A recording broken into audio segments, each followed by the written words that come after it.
Horizon Chess Home CG Reaction. This is the snake tier list by the channel TierZoo. Yeah, it's another TierZoo video. It's been a while since I reacted to TierZoo video, but yeah, this is the first channel about animals that I started to react to. When I started this channel, I started to react to more of a comedy and history videos. Majority, it's been a history and science channel since then. Never thought I would react to any animal zoo type of video because I've never been into things like that. When everybody was watching Animal Planet and shit like that, you know, Discovery Channel, National Geographic and things like that, about African jungles and shit, I never liked that, so I never thought I would do that. But somebody told me I should check this out. I did, and holy shit, this is awesome. I love how he scientifically ranks them, right? Really goes deep into them. It's just fun. So the snake, didn't he already do that? I remember, I guess talking about it. I guess he talked about snake in general, about certain things. I guess he didn't do specific snake tier list. So yeah. Who's going to be in the tier list? Cobra obviously has to be on top. I don't know. I always thought tiger would be the S tier, right? But I'm pretty sure tiger would not the S tier, tiger and lions. So since then, I never said that this has to be an S tier because probably some reason they might not end up in S tier. So I think cobra should be an S tier, but I don't know. It might be A tier or something. There's a rattlesnake too, but I don't know. This is going to be fun. Remember, if you like my reaction, don't forget to like and subscribe so I know which type of videos to react to more, I guess. Check out the reaction, there's a link in the description. Check out the cast of plays like TierZoo with all my TierZoo reactions. Warhammer 40k, John Tron, history. Yeah, that's what it.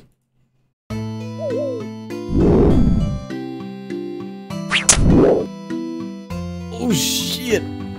It's like punch to the face. Snakes are one of the most feared classes.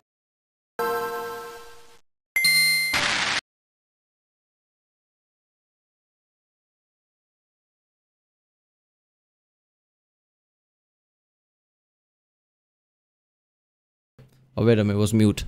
Ah, for the love of... Oh, there we go. Hi, quick note. It was really difficult to find clips of exactly the right species of snake in a lot of these cases. Throughout the video, there will be a few clips where the animal depicted is not the exact animal being discussed, or that would be the first. But it's nonetheless illustrative of the point I'm making because it's behaving in a similar way. This will be denoted in the bottom right corner when appropriate. Usually he has all the clips. Apparently he doesn't have certain clips here and there. Okay, let's watch it. Snakes are one of the most feared classes in the game, with a number of powerful builds and a vast array of uniquely lethal abilities.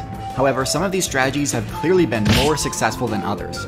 So in this video, which was sponsored by CuriosityStream, we'll be going over the snake tier list to see which builds rank highest. But before we get into looking at specific snake builds, let's do an overview of the basic attributes and special abilities the snake faction has access to, as well as a quick rundown of the history of the snake faction. So, snakes are one of the newer factions in the game, joining the game's roster during the latter part of the Mesozoic expansion. They began as a niche offshoot of the lizard faction that was specifically adapted to burrowing gameplay. And in order to best min-max for the most efficient burrowing, this player base eventually opted to completely drop the legs attribute. This ended up being a far more successful gambit than anyone could have anticipated, as it not only granted these lizards better burrowing ability, but also opened up a bunch of other strategies to them. While the snake build first hit the scene during a metagame dominated by dinosaurs, they didn't become a huge threat in the meta until after the main dinosaur powerhouses were banned in the KT balance patch. During this chaotic post-banwave meta, snake players experimented with some crazy builds, including the giant Titanoboa build. But while Titanoboa's giant size granted it short-term success, I think the strategies that the snake player base went on to specialize in are even more effective. Yeah, Titanoboa was really big, right? It was massive. I mean, humans naturally hate snakes, right? I mean, averagely, any predator, humans would hate it, but snake, they really hate. I don't know, is it just, in our DNA or whatever? Throughout the years, they have been the biggest nuisance. I don't know what that is. Anytime somebody sees snakes, like, what the fuck? Maybe it's their sneaky, tactic that humans hate. I don't know. But imagine gigantic snake, like Titanoboa, roaming even today. That would be so fucked up. Fast forward to today's meta, and snakes are one of the most successful predator factions in the game, owing this success to a handful of powerful, unique abilities. The most obvious of these is slithering. the snake's unique mobility option that it gained in exchange for losing its legs. At first glance, this might seem extremely limiting, as snakes cannot jump and move more slowly than they would if they could run. And while those are significant limitations, the ability to slither does open up a lot of other options to snake mains. Rather than jumping over barriers, snakes can oftentimes find a way to slither through them. This gives snakes access to a lot of areas of the map that are normally much more difficult to access, and means things like dens, nests, and other player-constructed bases are often less effective at keeping snake players out, which makes them one of the best classes at spawn killing. Slithering also allows a comparatively large build to remain very close to the ground and benefit from the stealth bonus of even the shortest grass and foliage. Despite not having claws, snakes make for highly effective climbers, making it very difficult to ever truly get out of reach of a snake. Still, as a rushdown option, slithering tends to be too slow to reliably catch up to other players. So while snakes may not have the ability to chase you down, they've spec'd their movement kit to ensure that nowhere is ever truly safe from them, and if you let your guard down, they'll be poised to capitalize on that. A snake's basic strike. Okay, just the slithering, that thing alone is creepy as fuck. I think that's why human hates them the most. The way they creep on people is just, it's just fucking weird. And especially they can fit into almost any space, right? Their body can, I guess, you know, go to a really small point and slip through cracks and shit. That alone is too much. Is a little on the weak side for such a dangerous predator. Their bites can't deal that much damage on their own and are easily blocked by armor. It's for this reason that snakes tend to spec into various venom effects to infuse their bites with. Snake venom can have a variety of status effects, which we'll get into more as we progress through the tier list. But okay, which is the I think rattlesnake has the strongest venom, like deadly venom. But I think cobra's venom is more like paralyzing type of thing. Or am I mixing it up? I'm pretty sure one of the snakes have a paralyzing venom, right? Others just, you know, hurt you, but one of other, you know, cobra's venom, I think, paralyzes you or something like that. I think I learned that from the TierZoo video. He discussed that in some of the videos. In general, venom greatly increases the damage potential a snake can deal with its bite. Without this, many snakes would have no means of defense and would be completely helpless when caught out in the open. Instead, snakes are one of the most feared classes in the game. But which snakes should be feared the most? For that, let's get into the tier list. Which one is so F the tier? lower tiers on this list contain members of the snake faction known as colubrids. This is the largest group of snakes and contains almost every snake build in the game, except for the ones you're actually afraid of. Starting at the very bottom of this group, we have the garter snake, one of the weakest snake builds in the game. Data miners are actually unsure whether or not this build is venomous, but if it is, it's some of the weakest venom in the game. And with no other offensive abilities, the garter snake essentially only has favorable matchups against things far smaller than it, like frogs and mice. Because they're so vulnerable, garter snake players love to attack aquatic targets like tadpoles and small fish. But they have no actual abilities that synergize with this playstyle, nor is it a particularly good swimmer, and therefore takes on considerable risk when they venture into the water. Garter snakes are also caught in an endless loop of wasting a ton of evolution points, evolving extreme toxin resistance to the poison of a specific newt build. This isn't very efficient, but I guess the garter snake needs to preserve its few favorable matchups. Next in F tier we have the racer snake. This is a snake build that put an above average number of evolution points into mobility, making it one of the fastest snake builds in the game. That's not really saying a lot given that snakes tend to have pretty poor movement speed, but credit where credit is due, this does give them a much better chance of dashing into cover when under attack. Unfortunately, as with a lot of mobility-centric builds, this alone isn't enough to make them competitively viable. Quickness. In fact, even with their above-average slithering speed, they're usually still too slow to chase down many of their preferred attack targets. They're also worse climbers than most snakes, making them one of the few snakes that can be countered by simply climbing out of reach. In almost all cases, a snake's worst matchup is against birds, and unfortunately for the racer snake, speed usually isn't much use against a surprise aerial attack. Their lack of practical applications for their signature abilities plants them firmly in F tier for me. So I guess whenever a snake runs really fast, it's not that dangerous snake, is that it? Because that's my takeaway so far. Next on the tier list we have the vine snake. Now, there are many highly effective arboreal snake builds, and all things considered, the vine snake isn't terrible. It's got great stealth and is an excellent climber. But I mean, just look at this thing. With the lowest HP and defensive stats of any snake, this build folds to absolutely any attack. Vine snakes entrust their survival to their above-average stealth stat, but if that fails and the vine snake is discovered, they resort to intimidation. Their intimidation tactic consists of sticking out their brightly colored tongue as a warning. Much like with the blue-tongued skink, I don't consider this to be a particularly effective defensive display, especially when this warning is backed by some of the weakest venom in the snake faction. Definitely not F tier due to its decent camouflage, but with nothing else going for it, it's stuck in D tier. Okay, that snake looks so weak that even the people who have snake phobia see the snake like, ah, what the fuck is this, and just slap it away. Next in D tier, we have the Tiger Keelback. Oh, this snake build breaks the mold when Tiger. it comes to toxic strategies in snakes, as rather than dumping all of its evolution points into venom, the Keelback also allocates some of its resources into becoming poisonous, meaning that they can inflict the toxic status effect both when dealing damage and when taking damage. Oh, okay. This extra defensive ability definitely raises the Keelback's ranking compared to most colobrid snakes. However, overall, it's still not that great. Both their venom and their poison aren't all that potent, and it's possible that going all in on one of these strategies might have been the better play in the long run. Still, the Keelback strategy does mitigate one of the colobrid faction's main weaknesses though, which is that they have a hard time using their venom defensively. Many colobrids, including the vine snake and keelback, are venomous.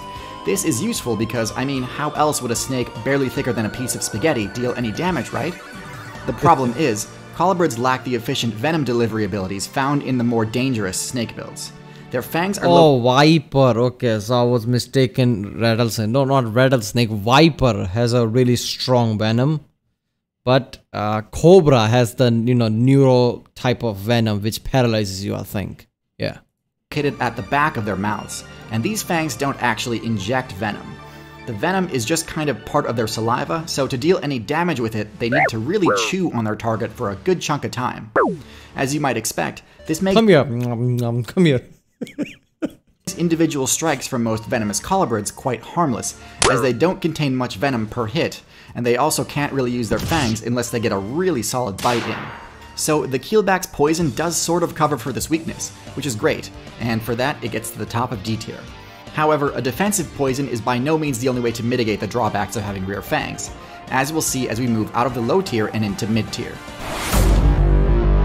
At the bottom of C tier we have the Boomslang, the most venomous snake build from the colobrid faction. This snake kinda just does everything the vine snake does, but better. It's an excellent climber and has great camouflage, but also packs a devastating bite with extremely overpowered venom for its tier in terms of potency. And while it does have rear fangs, they're significantly larger than most colobrids. But its best adaptation is that the Boomslang can open its mouth far wider than most snakes, allowing it to deliver a venom-infused bite in spite of the unfavorable location of its fangs. This allows the Boomslang to go toe-to-toe with high-tier builds like the Chameleon, as well as let it use its potent venom as a defensive threat rather than solely just a hunting tool. Now obviously this is still far from ideal. Its venom is quite slow acting, making it not that useful when under attack. In my opinion, the Boomslang is the perfect example of a snake that really just needs one or two more buffs to be a high tier build, but in its current state it just doesn't quite get there. Yeah. Meh. At the top of C tier we have our last member of the colobrid faction, the King Snake. The King Snake is a large snake build with no venom-based abilities. Instead, this is the first Constrictor build on our list. Constriction is Red and white stripes. I mean, that is the camo on that thing. Why is it so bright though? Bright colors like that. a type of grappling attack that, when properly executed, results in a guaranteed KO, even on extremely large targets. Its main drawback is that this attack strategy is highly vulnerable to disruption. A Constrictor player has to be able to survive all counterattacks from its target while attempting to restrain it. So with that said, you'd think it'd be very difficult to use this technique against a venomous snake, right? Snakes are so flexible that it's very difficult to grapple them without giving them an easy opportunity to bite back. That's where the King Snake's second ability, Venom Resistance, comes in. The ability to ignore all damage from a snake's venom makes the King Snake's matchup against other snakes horribly one-sided. Just for good measure, King Snakes have high enough accuracy on their attacks that they tend to go for the head, which negates a snake's counterattack potential even further. Oh, that's This creepy. is about where the King Snake's supremacy ends though, as the rest of its matchups are pretty standard for a snake, and with no venom of its own, it doesn't pose much of a threat to players it can't reliably immobilize in its coils. Luckily, there's a pretty simple change a constrictor build can make in order to increase the effectiveness of its constriction: size. Boas and pythons are the poster children for this type of strategy, being the only snake builds that can be properly classified as tanks. While seriously, I mean, you know, Anaconda would be here basically. Obviously, I hope at least Anaconda's A tier because of how famous that thing is and big, and obviously would crush the bones of lots of animals. So yeah. Technically, these are two different factions. They are functionally extremely similar and both contain specific examples of highly effective tanky snakes. Although boas and pythons have no venom, their large teeth and incredibly high physical stats make them more than a match for just about any player that challenges them directly. With their thick scales and huge size, it's very difficult to defeat one of these in a 1v1 quickly. Their ability to tank a lot of hits during a fight means that even extremely powerful builds like the Tiger are in for quite an uphill battle if they choose to stand and fight. No way! Well-statted builds with high defense the Tiger are in for quite an uphill battle if they choose to stand and fight. I made a terrible mistake. Even the Tiger is pretty heavy and muscular, man. It can't even overpower that. That's fucking heavy. Well-statted builds with high defense and DPS, like the Crocodilian factions, are easily overcome with brute strength once a boa or python uses their piercing fangs and powerful coils to trap them in an infinite grab combo. Drawbacks to the constriction strategy are vulnerability. Why snake eating an animal is so creepy? It's just look at how it was just swallowing it whole. Third-party attacks, and the immense cost of failed kills. Yoink. While many constrictors have the size required to challenge other large builds, going after too powerful a target can expend a disproportionate amount of HP compared to other snakes. As large builds are often more conspicuous, the most successful constrictor players will make good use of the camouflage ability. There you go. Out of the boa faction, the most powerful build is without a doubt the Anaconda. These are among the heaviest of any snake and by far the tankiest, with an HP stat that renders most physical attacks almost negligible. While Anacondas are significantly less viable on land due to their greatly reduced speed on terrestrial maps, their mobility, stealth, and camouflage bonuses in the aquatic meta make them nearly unbeatable in that biome. Anacondas are capable of serious speed when their buoyancy abilities can counteract the limitations of their enormous size, making nearly any unsuspecting player who enters the water an easy target. Their eyes and noses are oriented towards the top of their faces, allowing them to expend minimal energy while camouflaged in aquatic vegetation, waiting for the perfect opportunity to carry out an ambush attack. Despite their formidable base stats and proficiency in highly specialized forms of gameplay, the fact that Anacondas are only truly viable in aquatic environments limits their utility and places them squarely in B tier. The most competitive build in the Python faction is the Burmese Python. While many snake builds are competitively viable only on certain maps that suit their specialized abilities, Burmese pythons fit into more of a jack-of-all-trades playstyle and have sufficient mobility in aquatic, terrestrial, and arboreal biomes, in spite of their large size. Burmese pythons are therefore excellent generalist builds, and as seen with many other generalists, they've been causing serious disruption in servers that they weren't meant to be spawning in.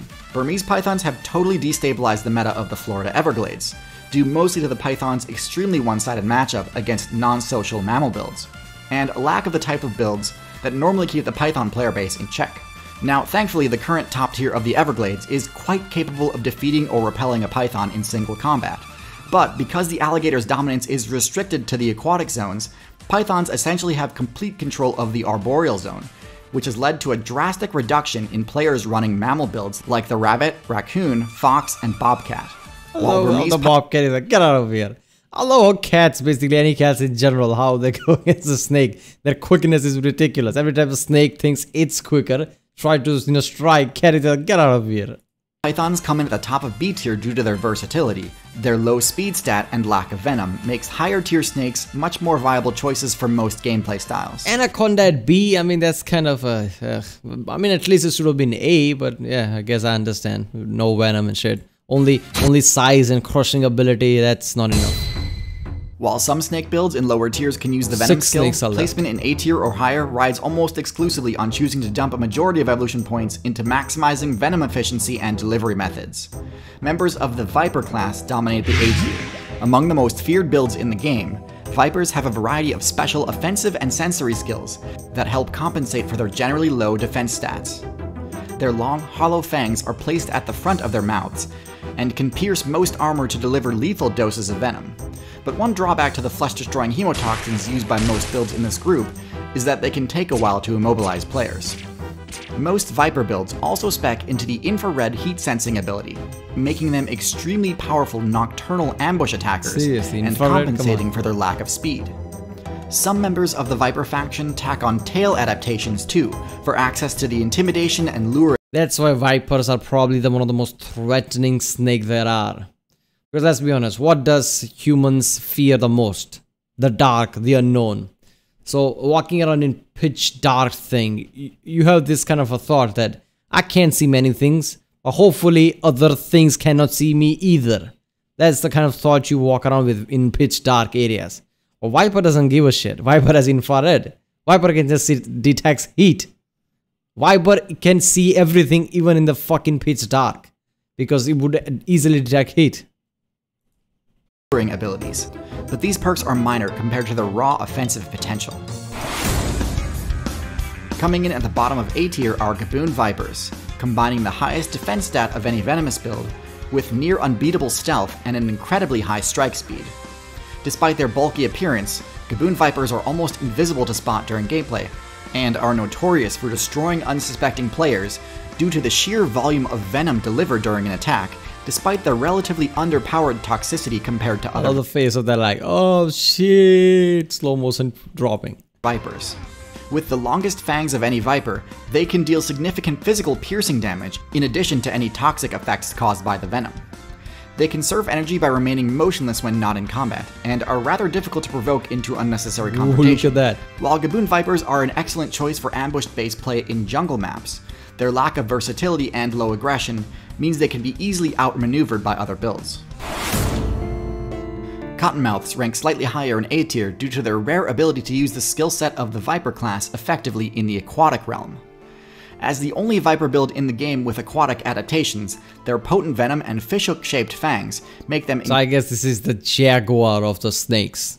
How, you know, Jaguar is better than Tiger because they can also go into water and things like that. So this is that. Incredibly effective at farming out fish and frog players for easy XP. This build specs into the Caudal luring ability at lower levels, allowing them to quickly become competitive, and shed this ability at higher levels in favor of better camouflage. Cottonmouths are also relatively tanky and escape many combat situations by using intimidation tactics. Their dominance in aquatic maps makes them able to occasionally overcome more competitive generalist builds, but this is limited by biome and therefore not useful during the majority of gameplay. Rounding out A tier is the Rattlesnake. Best suited for desert and forest biomes. Oh yeah, Rattlesnake is a Viper, right? I believe somebody said that in the comments the last time, you know, I reacted to TierZoo video which has snake in it. This is what I think. Didn't he already do the snake tier list? I don't know, man, because I remember talking about the Rattlesnake, Cobra's Viper. I even remember somebody commenting down that Rattlesnake is just a Viper. These snakes combine a variety of overpowered special abilities with well-allocated base stats. Rattlesnakes are highly capable builds for ambush-based stealth play due to their ability to create thermal maps of other players in low-visibility situations, which makes them one of the most effective counters for mammal players with the night vision ability. Instead of risking health by grappling with other players, rattlesnakes deliver a lethal amount of venom in one quick strike, and then use their prey tracking ability to find them after they've succumbed to toxic status effects. One major advantage for rattlesnake players is the highly effective rattle intimidation technique, which allows them to scare off more powerful challengers without wasting venom or risking serious damage. While rattlesnakes sit at the top of A tier due to their relatively well-rounded stats among members of the Viper class, all Viper builds are still classified as glass cannons and tend to lose out against opponents with quicker acting venom, superior speed, or high enough HP to tank their attacks. Snake builds placing in S tier overcome the weaknesses of other venom users by maxing out mobility stats and employing a variety of highly effective venom delivery techniques. Cobra kills white tiger in indoor zoo. So in India, basically. Damn. The most competitively viable snakes spec into heavily neurotoxic venom, granting them the ability to inflict toxic damage and status effects far more quickly than lower tier venom users. While these buffs come at the cost of base defense, S tier snakes are only really weak to the rare few players with venom resistance or effective bite evasion skills. Coming up first in S tier is the Cobra build. With impressive base speed, these snakes can actively chase down other players rather than having to solely rely on an ambush strategy. Variants of the Cobra build can spec into moderate aquatic and climbing proficiency, allowing for particularly well-rounded gameplay. Their fast-acting venom is mostly neurotoxic, but can have mixed toxic effects that melt through flesh and maximize the amount of pain inflicted. Even elephant players, the tankiest terrestrial build in the entire game, can be taken down by the ridiculous amount of sheer toxic damage inflicted by a well-placed bite. While all Cobra builds have... Look at that elephant. We know elephant is smart, right? Elephant, one of the smartest animals on the planet. So we can just know elephant is just like, what the fuck, and just backed up it. Amount of sheer toxic damage inflicted by a well-placed bite. While all Cobra builds have forward-placed fangs to maximize venom delivery, Spitting Cobra players can use the only ranged attack in the entire snake class by spraying venom up to 2 meters through holes at the front of their fangs. This move has high accuracy and can permanently blind other players when used effectively. Cobra builds advertise their power by using a unique hood modification, intimidating the vast majority of players away from trying to challenge them in the first place. With enough offensive capabilities to take on an entire team of attackers at once, it's no question that Cobras are one of the most competitively viable builds in the Snake faction. Next in S tier are Sea Snakes. What? With full aquatic adaptations and special underwater sensory skills, these builds can access hard-to-reach areas to demolish even the most competitive fish players. Their fangs are relatively small compared to the closely related... These things compete with the shark and still S tier? Cobra builds, but this works in conjunction with a special attack style. Their venom is some of the deadliest in the game, but causes almost no pain, meaning that other players may not even know they've been hit before fatal toxic damage sets in. While they are effective at using trickster tactics to take down enemies independently, Sea Snake players can also hunt in teams to capitalize on their own offensive potential and compensate for their low individual HP. This build does have a bit of a high skill floor though, and inexperienced players may struggle at playing around the Sea Snake's defensive weaknesses. The Sea Snake build has a unique playstyle that can be hard to master, but with the ability to 1v1 eels and win, this build sits at the top for those who enjoy a challenge. Oh, there's one left. Black Mamba. The final build on this tier list is the Black Mamba. With incredibly overpowered base stats for their class, including ridiculous damage and speed, the Black Mamba is by far the most competitive snake, both in terrestrial and arboreal combat situations. Their speed isn't just with respect to movement. The lethal venom of the Black Mamba takes effect extremely quickly, and can decimate enemies of any size due to the high dose delivered in each bite. Black Mamba venom imposes a variety of neurological status effects, including respiratory failure and vision loss, making them one of the most feared opponents in direct combat. Mamba builds have an extremely aggressive and fast-paced playstyle that leaves little room for counterplay, especially considering that their HP and defense stats are among the highest of any Venom users due to their large size. While they don't have any unique moves to speak of, Black Mambas dominate by using strategies common among Snake players, and do so to an exceptionally effective degree. Topping the charts with the highest DPS potential of any Snake, and respectable defensive skills to boot, the Black Mamba is the undisputed ruler of Snake builds. Snakes are by no means meta-defining, but it's still worth knowing how they stack up against each other and what their main strengths and weaknesses are. There's a lot more to talking about reflex. Look at that thing, it just dodged it. Worth knowing how they stack up against each other and what their main strengths and weaknesses are. There's a lot more to snakes than just their general combat abilities though. How do snakes deal with cold damage? How can snakes climb trees so easily without claws or cling pads? If you're really interested in knowing all the ins and outs of the snake build, I highly recommend checking out this video spot. Black Mamba, I've heard that name many times but never realized that. Okay, so Black Mamba is the most dangerous cobra that is, so dangerous snake overall. Damn, so cobras are dangerous because they can shoot the venom like guns. Yeah, that kind of makes sense. And also the, you know, the original cobras, their whole look, right? They have this wing type of thing on their head that, you know, makes them look bigger. Eyes in the back of them so nobody can creep on them. Eyes type of design. That is something. Obviously, intuitively, people just think cobra, that's kind of a big ass snake, you know, rising like that is the most dangerous snake that is. So intuitively, people just know that. But yeah, people, because of the movies, there's misconception that anacondas are the most dangerous, but apparently not. By seeing this TierZoo channel, I realized that anacondas are not make sense that, you know, they don't have venom, they just cross, I guess. And obviously venom is one of the most deadliest thing that can be. It paralyzes you, for fuck's sake. And that's the most, because anytime somebody encounters any snake, that is the most feared thing about the snake. That is like, oh shit, if it strikes me, I'm gonna die because of the poison, venom, whatever. So yeah, it makes sense. Alright people, that was the snake tier list by the channel TierZoo. If you like my reaction, don't forget to like and subscribe. You know, this way I'll know which type of videos and which type of channels I should react to more, I guess, and you'll be supporting my channel. 75% of you who watches my videos regularly are not subscribed, so you know, just hit the subscribe button. Check out the reaction I did. There's a link in the description with all of my videos, but you know, there are so many videos, so you know, if you wanna, I guess, narrow it down, check out the cars. There's a different playlist I created for different things, like TierZoo, you know, Warhammer 40k, John Tron History, Internet Historian, Holy Sacrifice Production. Yeah, I'll see you next time.